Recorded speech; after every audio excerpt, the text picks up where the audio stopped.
Hello, my name is Douglas Bloch. Welcome to the Depression Recovery Channel, where each week we talk about practical tools and coping strategies for healing from depression and anxiety.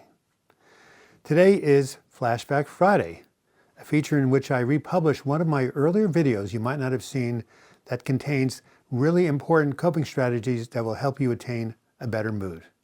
Now here's today's video.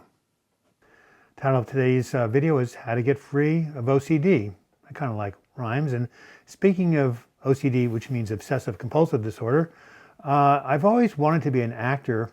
And to be an actor or actress, you have to be a little bit obsessive. You have to really focus on words and, really maintain that focus. And that kind of reminds me, when I was in high school, I did a theatrical performance on puns.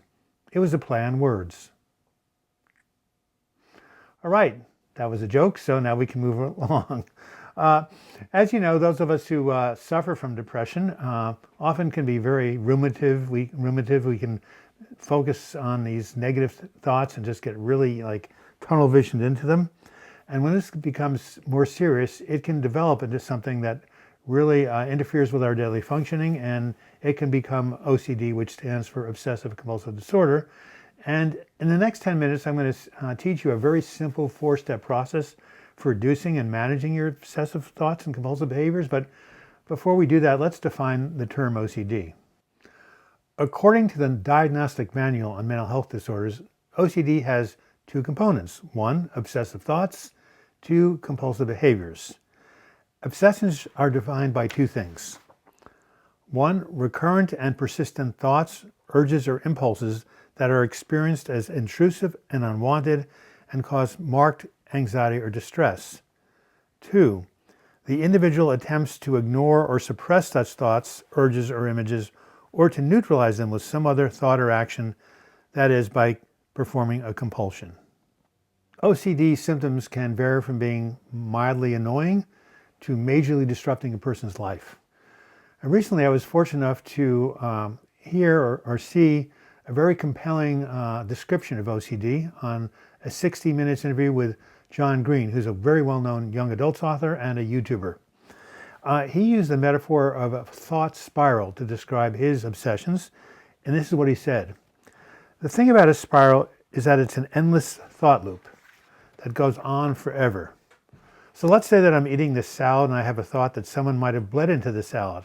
Now, that probably didn't happen, but instead of moving on to a second thought, that first thought just expands and expands and expands. And then I use compulsive behaviors to try to manage the worry and the overwhelmedness that this thought causes me. Now, what does he mean by compulsive behaviors? Again, the DSM-5 talks about what these things are.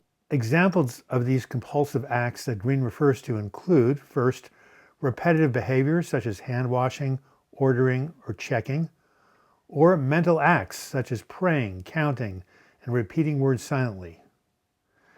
These behaviors or mental acts are aimed at trying to reduce the anxiety and distress or preventing some future really horrible act from occurring. And, obviously it's all consuming. You've got these thoughts that you can't control, then you've got these behaviors that you're trying to use to control the thoughts, and it just becomes all consuming, and it really is a kind of a hell. Fortunately, Jeffrey Schwartz, psychologist, and his colleagues at UCLA have developed a simple-to-use 4-step process to free yourself from compulsive behaviors, obsessive thoughts, and they describe this in a compulsively readable book called Brain Lock. So Schwartz defines the term brain lock as the brain getting stuck in an inappropriate groove. This is very similar to the thought spiral that John Green was talking about. So his first step to getting free of this, he calls relabel. This means calling these urges and these thoughts by their real name, right? Obsessive thoughts and urges. And he tells his patients to say, hey, look, there's nothing wrong with you. You're not a bad person, nothing to be ashamed of, nothing defective about you. These are just chemical imbalances in the brain going haywire. That's all it is. And so he teaches his patients to say this mantra: it's not me, it's the OCD. It's not me, it's the OCD. Kind of sounds catchy, but that's exactly the point. It's not you, it's your brain going haywire. Once you have relabeled these disturbing thoughts as OCD, now you're ready for step 2 in this 4-step process, and that's called Reattribute. And this answers the fundamental question, well, why don't these thoughts and compulsions go away? Well, the answer is that scientists have come up with this interesting metaphor that in OCD, the part of your brain that acts like a gearbox is not working correctly. It's like you're stuck in a certain gear, right? And you can't shift to the next gear, and which means you can't get out of that thought loop. Well, those of us who grew up learning how to drive stick shifts can really relate to being stuck in a gear. I guess they don't make manual transmissions like that anymore, but still, it's a really good image, being stuck in a gear and not being able to shift out of it. Now we come to step 3, and this I think is a really crucial step in this 4-step process, and it's called Refocus. Now this is exactly what I talked about in my YouTube video on stopping rumination. Instead of fighting against the thoughts, pushing them away, because in OCD you can't really tackle it head on, but what you can do is use a kind of a mental martial art and just step aside or look to the left or look to the right and choose to focus on a different thought or a different behavior. You can even do this if you're still being tormented by the old thoughts. The key principle in this is it's not what you feel, it's what you do that counts. And of course, there are many, many things you can do. You can go for a walk or a quick run. In this 60 Minutes interview, when he's describing his favorite strategies, John Green says the number one activity that he likes is exercise. He says, exercise is pretty magical in my life. I don't enjoy it. I don't relish the thought of going for a run, but it is very helpful because when I am running, I can't think.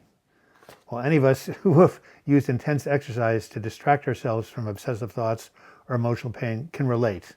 That's why I ride my bike up Rocky Butte a couple of times a week. Now, another way to refocus is to simply reach out for support. I like to call a friend or call something called the Oregon Warm Line. It's a peer-run support network crisis line here. It's very, very good. Or I listen to music. The key is to do something enjoyable, something, again, that you can look left or right and choose a different thing to focus on.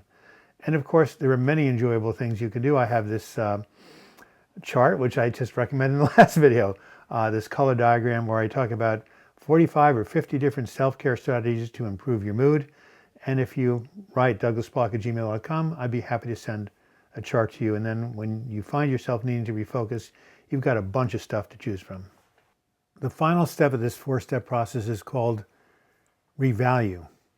After practicing the first 3 steps over time, which, if you remember, are relabel, reattribute, and refocus, you will come to realize that your obsessive thoughts and compulsive urges are nothing more than powerless distractions that you can ignore. This is what Schwartz says at the conclusion of the book. He says, you revalue the obsessive thoughts as false messages coming from the brain that have no power over you. As you see the obsessions and compulsions for what they really are, the intensity of your symptoms will diminish, and as this happens, your brain will slowly come to function in a normal way. I hope you enjoyed this brief overview of this 4-step process for coping with OCD. If you want to learn more about it or read some personal anecdotes, I really highly recommend you read the book Brain Lock. In the meantime, here's my personal takeaway. If you have OCD, remember, it's all about the misfiring of a brain that's not working properly. It's not about you.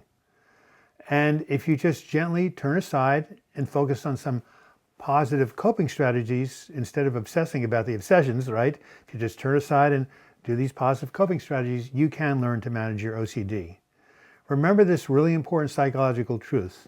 Although we cannot always control what happens to us or what comes into our minds, we can control how we respond to it.